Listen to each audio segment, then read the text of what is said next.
Magandang araw po mga bossing. Ito last part na po tayo ng Honda Beat restoration natin. Since street bike concept ang binubuo natin, dapat may karga rin tayo. So ito budget meal lang, bumili tayo ng mga pangkarga. MTK na block.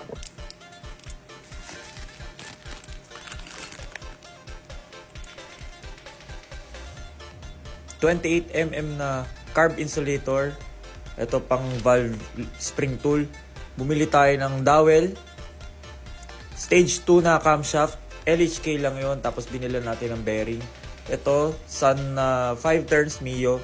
Ito, Honda Dio throttle cable. So bumili tayo ng Nibi Carb na 26mm. Ito lang, sa totoo lang, ito lang yung mahal na pyesa nitong motor na to. So yan, kinarga muna natin.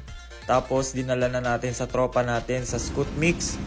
Shoutout pala sa ating mga tropang mekaniko na si Aljun at saka si Arwin.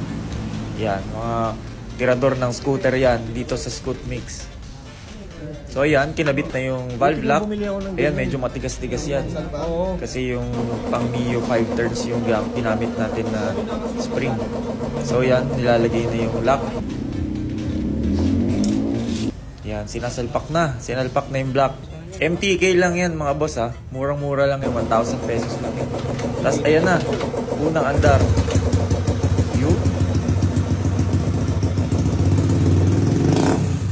Suwabing-suwabe yung Nibi Carb. Grabe, kahit hindi mo na pihit-pihitin. Pero, at least umaandar na yung motor.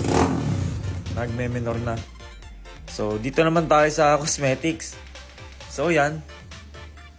Sobrang pangit ng kaha na yan. Bali, inayos na lang natin. So, primeran muna natin siya para mapit yung pintura natin. Tapos, saka natin lilihain. Yan.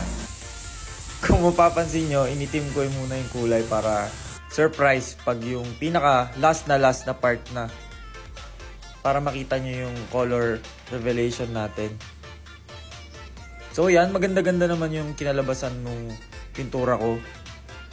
Hindi po ako professional na painter. Hindi rin po ako tumatanggap ng mga paggawaan na pintura kasi pang sarili ko lang po yan kasi baka masira ko pa yung iba. So yan, bumili tayo ng tagto 200 pesos na domino, brake lever, 200 pesos na light and disc, pang Honda Beat Carb 190mm. Ayan, starter relay, bago. So yan, kabit na muna natin yung engine shroud. Kabit na natin yung manifold na nandun yung carb. So yung gas tank natin medyo makalawang. Yung labas lang pero yung loob swabe. Ayan, pininturahan na lang din natin. Kaya may dumating akong package.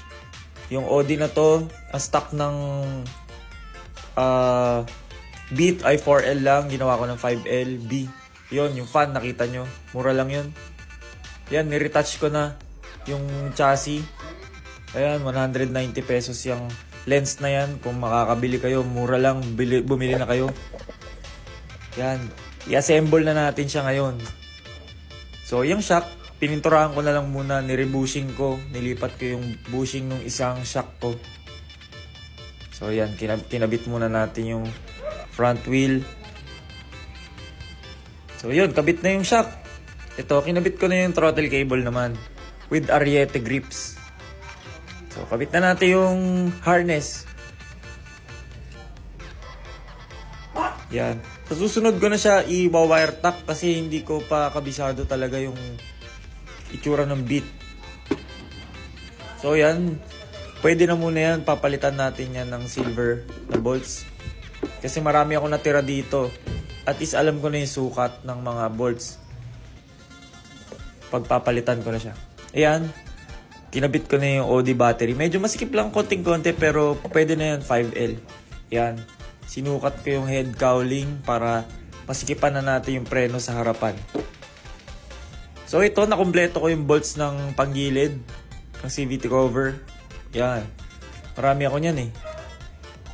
Kinabit ko na rin yung tapalodo. Medyo konting paling lang siya ng kaunti. Pero ayos na sa akin yan. Ipapa-align natin ulit yung rim set natin. So yan, nakabit na natin yung tapalodo at saka yung tail light. So ito namang caliper at saka yung ang tawag dyan, brake hose. Yan, ang langya.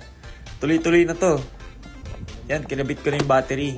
Tapos try muna natin siyang paanda rin para malaman natin yung yan, so gumagana naman siya. Cute ng fan, color yellow. So ito, kabit na natin to mga inner fairings sa pininturahan natin ng flat black. Yan. Hindi tayo masyado nahirapan sa pagkabit ng mga fairings kasi medyo buo pa yung mga tornilyuhan niya. Nahirapan lang ako kasi hindi ko masyadong kabisado yung pagkabit ng fairings. Ayan, yung mga tinabas natin. Kitang-kita na. Yan, kabit na natin yung batok. Gumagana na rin yung speedometer. Ayan, dami kong pinagpapalitan na bombilya dyan. Dati kasi nilagyan ng mga kulay-kulay pula. Ganyan. Ayan, blinak muna natin para hindi nyo muna makita yung pagka-itsura ng motor. Kahit ako rin, gusto ko rin ma-surprise. Bukas na lang, i-upload ko, promise. Yun. Ang ganda nung pagka-extend natin. Saktong-sakto lang. Pangit naman yung sobrang labas. 2.5 lang pala yan. Yan, nakinabit ko na rin yung 300 pesos na flat seat natin. Sobrang tuwan-tuwa ako doon. Papalitan na lang natin yung seat cover noon sa susunod. Kumbaga na yan, mga bossing. Signal lights yan. Ayos na ayos. Kung mapapansin nyo, nanliit sa akin yung motor kasi medyo malaki akong tao. So, bukas na lang, color reveal. Maraming salamat po sa mga taong sumubaybay. Maraming salamat po.